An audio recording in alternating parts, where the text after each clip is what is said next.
Okay, so have you ever just stared at a huge project, maybe, I don't know, putting together some massive research report?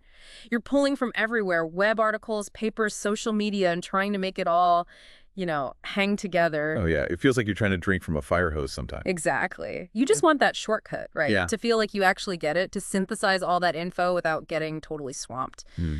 Well, what if there is a way to tackle those big, messy tasks? Not just you, but with like a whole team of specialized AI experts working for you. Okay, I'm listening.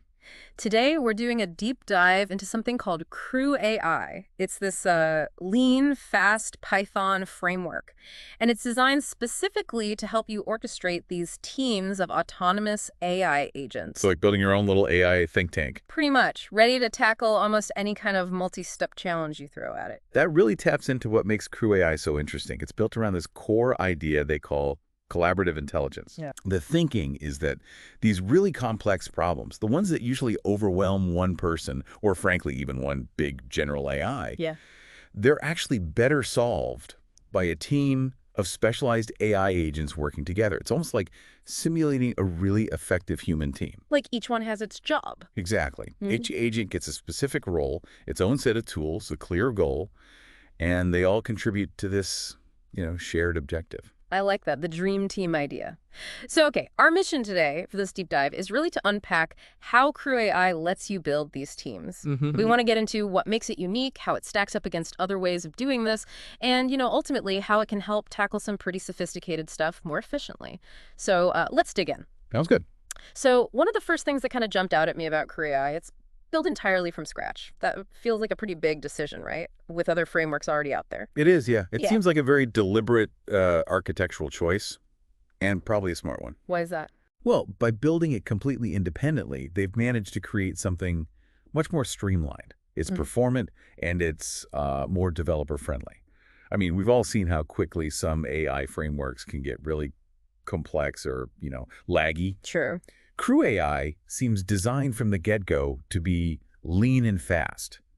It feels like they were directly addressing some of that feedback people had about earlier agent systems. Okay, that makes sense. And that connects back to this whole collaborative intelligence idea, doesn't it? It's not just having lots of AIs buzzing around. No. It's about giving each one a really specific job, right?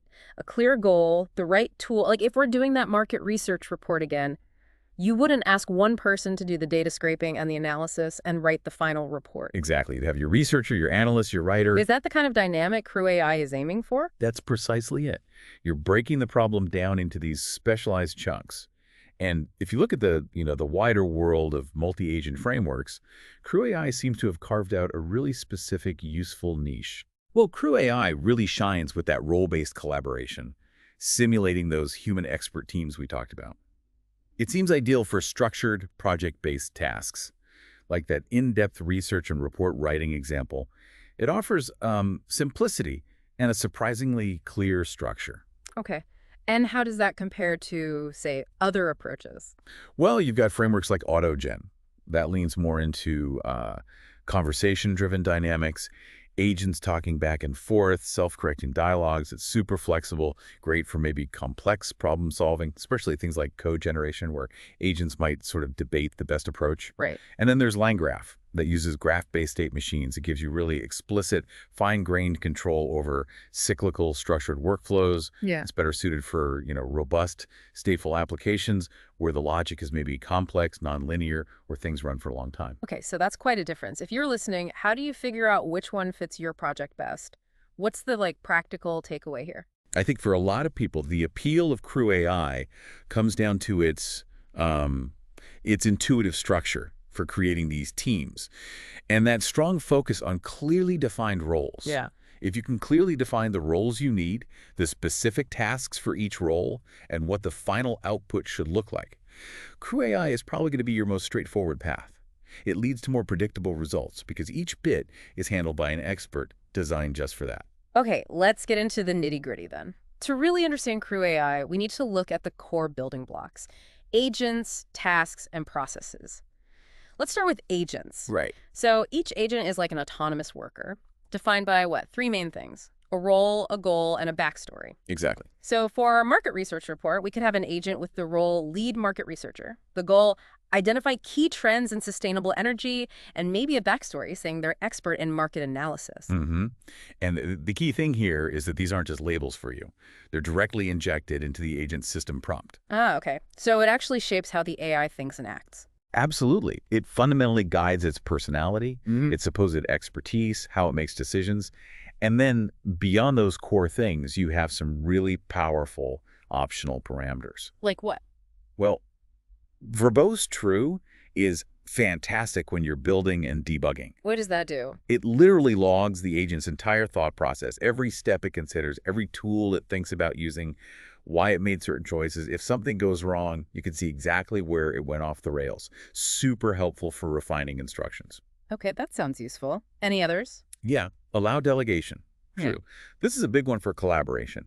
It lets an agent delegate subtasks or even ask questions to other agents in the crew. Oh, interesting. So the research analyst could say, hey, data scraper agent, go fetch me this specific data. Exactly. Or it might ask the report writer agent, how should I format this data for the executive summary? That's where you get genuine team-like behavior. That allow delegation really makes the team idea click. Okay, let's shift to tasks. These are the actual assignments for the agents, right? Correct. Specific assignments. And each task needs two key things.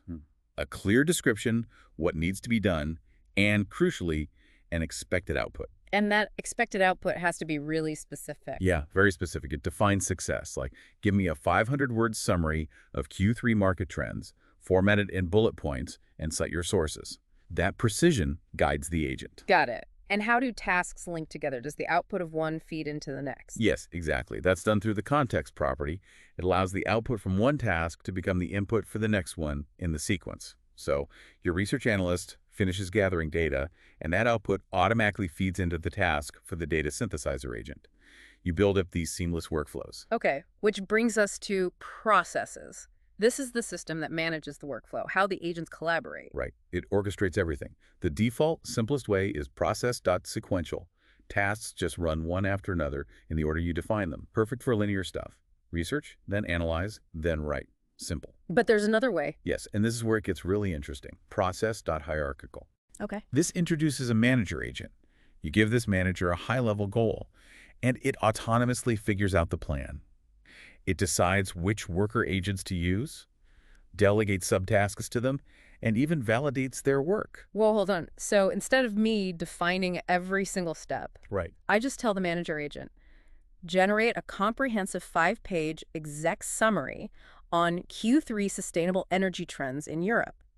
And it figures out the how. Exactly. That's the paradigm shift. You're not the micromanager anymore. You set the vision. The AI manager orchestrates the complexity, decides the steps, assigns the work. Wow. Okay, that's a big leap. It feels like you're moving from automating individual steps to automating the actual planning of those steps. Precisely. Which means, as you can imagine... That manager agent needs to be pretty smart, right? Right. It needs a powerful LLM. Absolutely. You typically need a high-end model, something like GPT-4o, for that manager role. Because it's doing some serious cognitive work planning, reasoning, breaking down your request into actionable steps for its team. Okay, that makes total sense. So we have agents, tasks, processes, but how do the agents actually do stuff, interact with the world outside the LLM? That's tools, right? That's tools. They're the key mechanism for agents to perform actions beyond just churning out text. Things like, searching the web, reading files, analyzing data, calling external APIs. So for our market research crew, the research analyst definitely needs a web search tool. For sure. And CrewAI comes with a pretty good set of pre-built tools, many based on RAG retrieval augmented generation, which we should talk more about. Okay. Tools like SerperDev tool for web search, Scrape website tool to grab web page content, PDF search tool, CSV search tool for structured data. Yep. There's even a code interpreter tool to run Python code, or a GitHub search tool. And I heard it plays nice with LangChain tools, too. Yeah, absolutely. It's compatible with the huge LangChain ecosystem, which really opens up the possibilities right out of the box. What if I need to connect to something specific to my company, like our internal sales database or some proprietary system? Ah, great question. That's where you become a toolsmith. Custom tools are essential for that. Right. You need them to bridge the gap to your own proprietary systems, internal databases, specific third-party APIs nobody else has a tool for. This is what makes CrewAI potentially a universal automation solution. And how hard is it to build these custom tools? Actually, it can be pretty straightforward. Yeah. For simple functions, you could just use a Python decorator, the @tool decorator. For more complex stuff, maybe if the tool needs to maintain some internal state or has complex dependencies, you can subclass their base tool class. Gives you more control. Okay. And you mentioned something earlier. The description of the tool is really important. Critically important. This is something people sometimes miss. The agent doesn't see your Python code for the tool. Right. It only sees the description you write for it. That description tells the agent what the tool does, when to use it, and how to use it. You're essentially writing the instruction manual for the AI. A good description is vital for the agent to pick the right tool for the job and use it correctly. Got it. Write good descriptions. Okay, so we have agents using tools, but how do we make them smarter over time? How do they remember things? That brings us to memory. Yeah, memory is key because without it, agents are stateless. Every task is like their first day on the job. They have no context from previous steps. Right, they just forget everything once the task is done. Exactly. Memory gives the crew persistence. It lets them learn from past interactions, recall facts, and behave more coherently, not just within one run, but potentially across multiple runs. And CrewAI has different kinds of memory. It does. It's multi-layered. You've got short-term memory, which uses RGA, retrieval augmented generation, to recall recent steps within the current execution. Okay. Then there's long-term memory. This is cool because it preserves insights and even task outputs across different crew executions. So, like, if my market research crew figured out something important about European energy policy yesterday. It could potentially remember that and apply it to a related task today or next week. Interesting. And there was a third type. Entity memory. This specifically tracks and stores info about key entities, people, places, companies, concepts, building up a kind of knowledge graph about them over time. And how do you turn this on? Is it complicated? Nope. Surprisingly simple. Usually just memory. True when you initialize the crew. Nice. You mentioned R there, retrieval augmented generation. Let's unpack that a bit. It sounds important. It is. It's a fundamental technique and really a core architectural pattern within CrewAI, especially through those Arbor-based tools we mentioned. ARG is basically about grounding a large language model on external specific knowledge. And this is how we avoid the AI just making stuff up, hallucinations. Exactly. That's the main goal. Instead of the LLM just relying on its massive, but sometimes inaccurate or outdated training data, Yeah. the process works like this. An agent uses a reg tool like the web search or document search tool to find specific, relevant snippets of information from an external source. Those retrieved snippets are then passed as context along with the prompt to the LLM. So the LLM generates its answer based primarily on that provided information. Ah, I see. So it's like giving the AI an open book test, but you've already highlighted the relevant paragraphs for it. That's a great analogy, yes. It dramatically improves accuracy and helps keep the LLM factual and grounded in the provided context, reducing those nonsensical hallucinations. Makes sense. Okay, so we've got our smart, tool-using, memory-enabled AI crew. Now let's think about the real world. Production. Yeah. How does this stuff scale, and how do you ensure quality? Scaling first. Right. For performance, CrewAI supports asynchronous execution.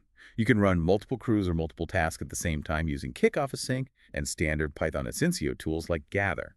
That boosts throughput. But what if you need, like, massive scale, enterprise level, thousands of jobs? Yeah, for really big operations, you'd need more sophisticated concurrency control. We're talking about robust job queuing systems, managing worker pools effectively, maybe using something like Python's thread pool executor.